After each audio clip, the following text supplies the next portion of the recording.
Depuis 2014 et l'annexion de la Crimée, l'Ukraine est dans une situation de guerre. Les récentes attaques militaires russes sur le sol ukrainien sont d'une violence inouïe.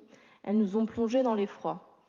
Nous condamnons avec la plus grande fermeté l'agression de Vladimir Poutine et son gouvernement, entièrement responsable de cette guerre, énième provocation vis-à-vis de l'Europe et de l'ordre mondial. Nos pensées vont à la population ukrainienne qui subit les bombardements, les assauts et les velléités expansionnistes du gouvernement russe. Nous admirons son courage et exprimons notre solidarité. Nous admirons également le courage de la population russe qui s'oppose à cette guerre. C'est plus de 14 700 personnes, comme la journaliste Marina Osyanikova, qui se sont fait arrêter pour leur opposition. Ni le peuple ukrainien, ni le peuple russe ne sont pour cette guerre. Comme de nombreux Lyonnais et Lyonnaises, nous avons participé au rassemblement spontané, témoignage de soutien aux Ukrainiennes et aux Ukrainiens.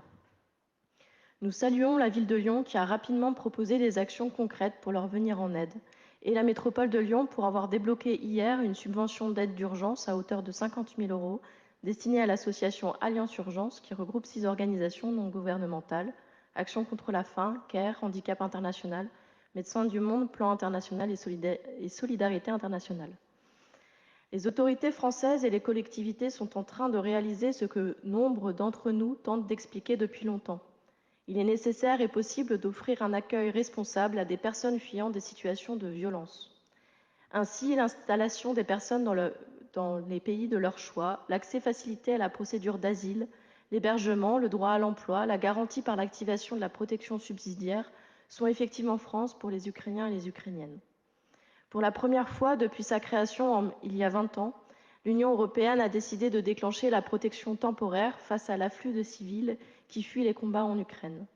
Il s'agit d'un dispositif mis en place après la guerre en ex-Yougoslavie et destiné à gérer un flux massif de population, comme c'est le cas en ce moment. Cet élan de solidarité est formidable.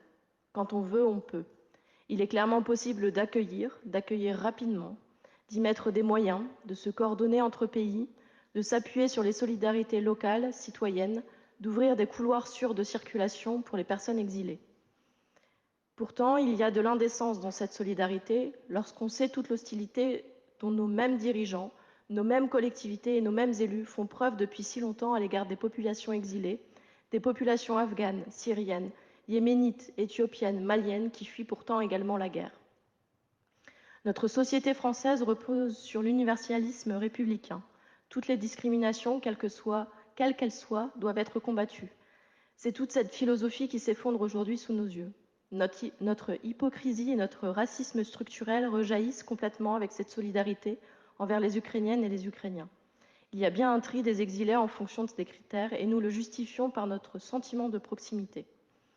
Cet accueil bienvenu des populations ukrainiennes pose donc, par contraste, la question du caractère raciste de la politique migratoire européenne, de sa déclinaison française et du tri qui en résulte.